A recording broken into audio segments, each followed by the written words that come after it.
तो नमस्कार, जय महाकाल। तो ये दोस्तों, आज मैं मॉर्निंग में एक वीडियो अपलोड कर रहा हूँ। बहुत इमरजेंसी में था कि मैं कल वीडियो अपलोड नहीं कर पाया, तो इसलिए ये विदाउट फेस ही रहेगा वीडियो। बस आप वॉइस से और मेरे निफ्टी के चार्ट और मेरे जितने भी एनालिसिस हैं उसके ऊपर काम चलाइए। और ये बहुत इंपॉर्टेंट वीडियो है, सिर्फ इसीलिए मैं अपलोड कर रहा हूँ। इम्पॉर्टेंट मैसेज है इस वीडियो में। अदरवाइज जिस तरीके से समय का जो मेरा अभाव है और एक दुविधा में मैं फंसा हुआ हूं, तो उस चक्कर में मैं अपलोड नहीं कर पाया कल संडे को वीडियो। इसके लिए मैं क्षमा प्रार्थी हूं, बट फिर भी मैं मॉर्निंग में ये मैसेज क्यों दे रहा हूं तो आप इसकी इम्पोर्टेंस समझ सकते हैं। मेरा कहने का मतलब ये है इस वीडियो में कि ये जो मैं निफ्टी का आपको डेली चार्ट दिखा रहा हूं, इसमें क्या है कि 16 जनवरी का जो हाई था, उस हाई को अभी इसने फ्राइडे को करीब 2 फरवरी में, 16 जनवरी के हाई को 2 फरवरी को हल्का सा 2 या 4 पॉइंट से ऊपर टॉप बनाया है। तो यहाँ पे ये जो मेरे को पैटर्न नजर आ रहा है, इस पैटर्न में ये है कि यदि इस हाई के ऊपर बाजार निकला तो बाजार फिर से, ध्यान दीजिएगा, बाजार फिर से यहां से इस पॉइंट से ऊपर की 3.5 से 5% की आपको तेजी दिखा देगा आने वाले कुछ सप्ताह में ही। लेकिन अगर बाजार ने इस हाई को फोर्सफुली नहीं तोड़ा, तो फोर्सफुली का मतलब है कि क्लोजिंग बेसिस पे होना चाहिए, और क्लोजिंग बेसिस पे पूरे एक सप्ताह का क्लोजिंग इसके ऊपर आना चाहिए 22,100 के ऊपर एटलीस्ट। 22,124 126 के आसपास ना भी जाए बाजार, अगर 22,100 भी आता है और वहां के ऊपर क्लोज करता है बाजार, तो ही हम आगे की रैली की उम्मीद करेंगे।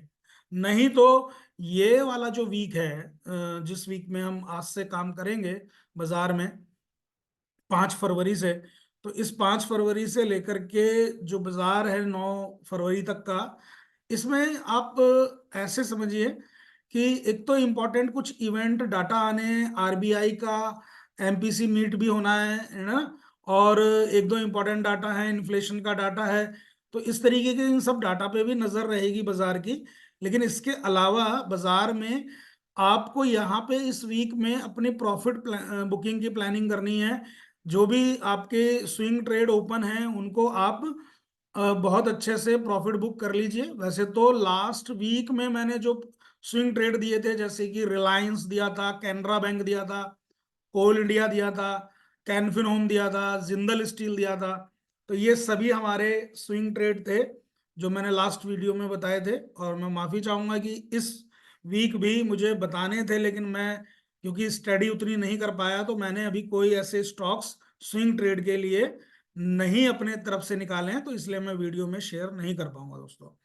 लेकिन यहाँ पे एक इम्पॉर्टेंट चीज जो जिसलिए मैं वीडियो बना रहा हूँ उसके लिए यही है कि इस वीक में इन सभी जितने भी आपके ट्रेड ओपन हैं उनमें आप तुरंत प्रभाव से अपनी प्रॉफिट बुकिंग करिए। जितने भी आपके फ्यूचर ऑप्शन के ट्रेड ओपन हैं, जो लोग कैश में बैठे हुए हैं और जिन्होंने सिस्टमेटिक इन्वेस्टमेंट किया हुआ है, उन्हें तो बिल्कुल भी कुछ भी करने की जरूरत ही नहीं है, कोई घबराने की जरूरत ही नहीं है। वहां पे बहुत अच्छे मौके आएंगे। नेक्स्ट वीक से कुछ कुछ मार्केट में हम और करेक्शन देख सकते हैं, क्योंकि जो स्ट्रक्चर बता रहा है वो यही बता रहा है कि अगर ये सस्टेन नहीं करा इस लेवल पे बाजार, तो बाजार यहाँ से फर्दर गिरेगा। और गिरने के लिए जो क्षमताएं हैं, मैं जो पहले से बोलता आया हूँ वो फिर रिपीट करूंगा, चाहे तो आप उसको एक बार फिर से सुन लीजिए। और आप पहले भी वैसे मेरे से ये व्यू ले चुके हैं।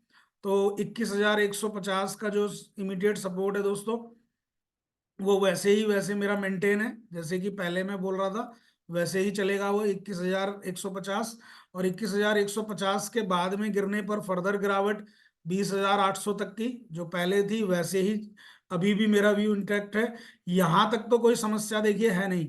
लेकिन अगर इसके बाद भी बाजार ने कभी आने वाले समय में अपनी गिरावट जारी रखी तो ट्रेंड बदल जाएगा, और फिर हम 19,800 के आसपास के लिए पूरे तरीके से मेंटली प्रिपेयर हो जाएंगे। तो इस तरीके से हमें करना है। तो यहाँ पे अभी दो लेवल का ध्यान रखना है, 21,150 और 20,800। इन दोनों लेवल को बाजार आराम से रिस्पेक्ट करेगा और बहुत ही इंपॉर्टेंट जोन है ये। और इस जोन में अगर बाजार कहीं फंसेगा तो आप अपनी लॉन्ग टर्म प्लानिंग के लिए जरूर से जरूर फर्टिलाइजर को, शुगर को, स्टील को, इंश्योरेंस, हेल्थ केयर और फार्मा और छोटे मझोले शेयर सरकारी बैंक के ध्यान दीजिएगा। छोटे मझोले शेयर सरकारी बैंकों के, इन पे ध्यान दीजिएगा। अब अगर कोई ये कहता हो कि भाई क्या किस पे ध्यान देना है, तो वो जब बाजार में उस तरीके के माहौल बनेंगे तो मैं जरूर से मौका मिलेगा तो वीडियो के माध्यम से आपको अच्छे स्टॉक्स भी एडवाइस कर दूंगा अपनी स्टडी उसमें। जैसे कि अगर छोटे मझोले सरकारी बैंकों में हम बात करें तो आईओबी है, यूको बैंक है ना, और जे एंड के मैं पहले बता चुका था।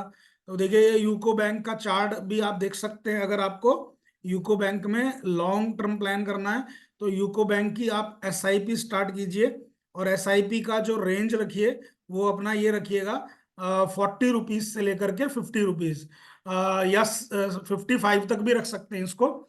तो 40 से लेकर के 55 रुपए के बीच में जहां जहां भी यूको बैंक मिले, हर महीने 2 से 2,500 रुपए का यूको बैंक आप खरीद के चल सकते हैं। और फार्मा में भी आप जैसे एक बहुत अच्छे मतलब हेल्थ केयर में मैं बताऊंगा, फार्मा नहीं हेल्थ केयर की बात करूंगा, तो मैक्स हमारा पहले से एक पसंदीदा स्टॉक रहा।